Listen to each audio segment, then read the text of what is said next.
Shalom bien-aimés dans le Seigneur, grande est notre joie comme tous les jours au pied du grand roi. Grande est notre joie donc de nous retrouver au pied du grand roi pour notre méditation quotidienne. Aujourd'hui nous sommes le jeudi 24 octobre 2024 et nous vous saluons au nom de notre Seigneur et Sauveur Jésus-Christ. Pour notre méditation ce jour, nous allons lire un texte dans la lettre de Paul aux Romains. Romains chapitre 12, verset 12, dans deux versions. Dans la version Louis II, il est écrit « Réjouissez-vous en espérance, soyez patients dans l'affliction, persévérez dans la prière. » Et dans la version Parole de vie 2017, il est écrit « Soyez dans la joie à cause de votre espérance, restez patients dans le malheur, continuez à prier fidèlement. » Joie, patience et persévérance. Joie, patience et persévérance, tel est le thème de notre méditation de ce jeudi 24 octobre 2024. Bien-aimés dans le Seigneur, pour vivre en paix dans ce monde troublé, il y a plusieurs choses que nous recherchons. Nous recherchons l'argent, nous recherchons un travail, nous recherchons beaucoup de choses. Malheureusement, toutes ces choses n'arrivent pas à nous donner totale satisfaction où nous nous retrouvons et nous nous retrouvons donc dans des murmures, dans des regrets, des plaintes et des tourments. Parce que nous n'avons pas été satisfaits par les choses que nous avons cherchées, croyant que cela allait nous donner pleine satisfaction. Le texte du jour nous révèle 3 dispositions utiles pour notre paix et notre épanouissement humain et chrétien. Il s'agit de la joie, la patience et la persévérance. 3 vertus très importantes que nous devons absolument développer dans notre vie si nous voulons vivre en paix. Voyons, bien-aimés, les enseignements que ce texte nous transmet ce jour. Premier enseignement, premier point, joie en espérance. Réjouissez-vous en espérance, joie en espérance.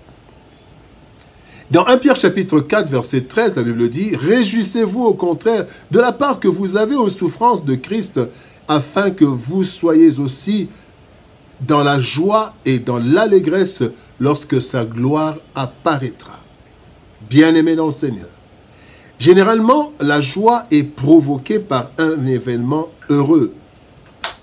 Cependant, notre cœur peut aussi se réjouir, nous pouvons nous réjouir d'un événement heureux passé ou même à venir. Ainsi, tout chrétien devrait se réjouir d'au moins 3 choses extraordinaires dans sa vie. La première chose, source de notre joie, en espérance, c'est le jour de sa nouvelle naissance, donc le jour de son salut éternel. Deuxième chose extraordinaire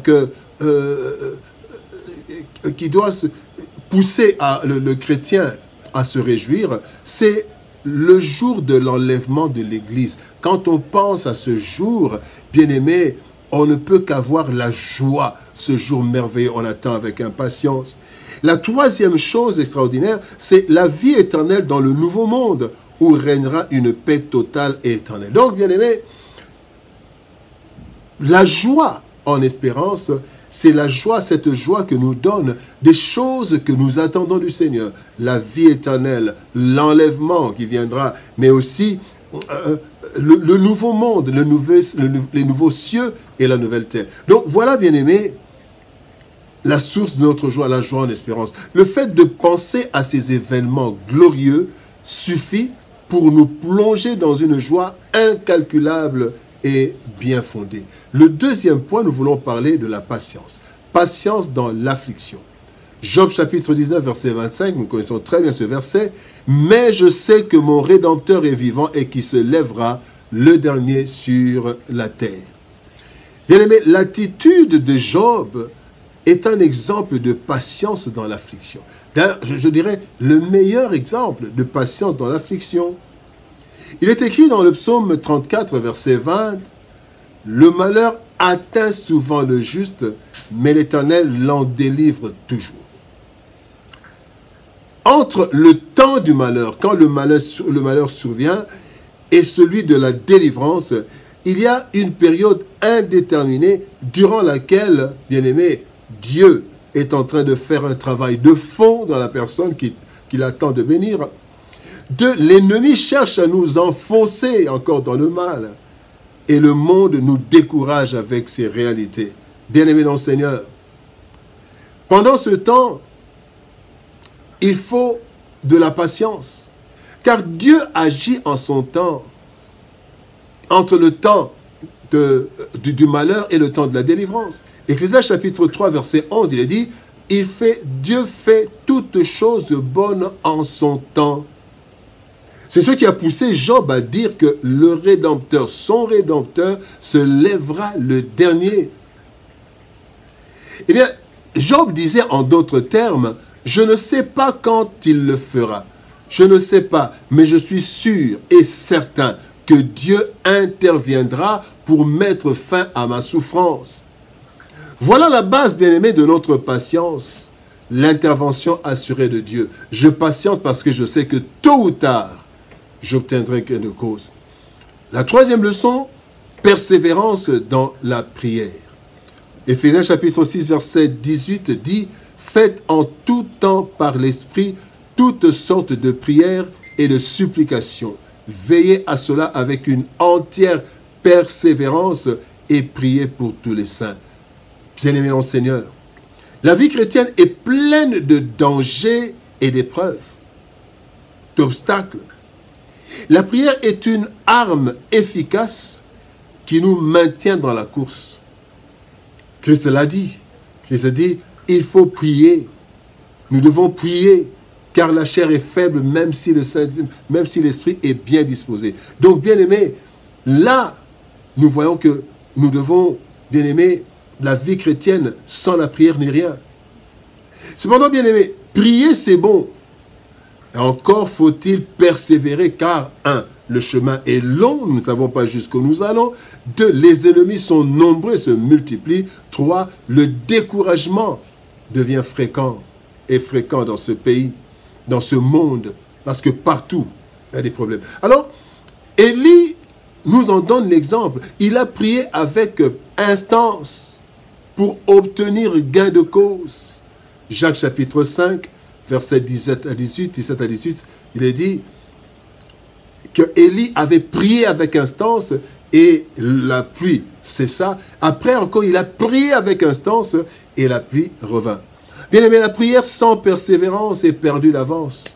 Nous ne pouvons pas prier avec relâchement, mais la prière avec persévérance porte du fruit, mais celle sans persévérance est perdue d'avance.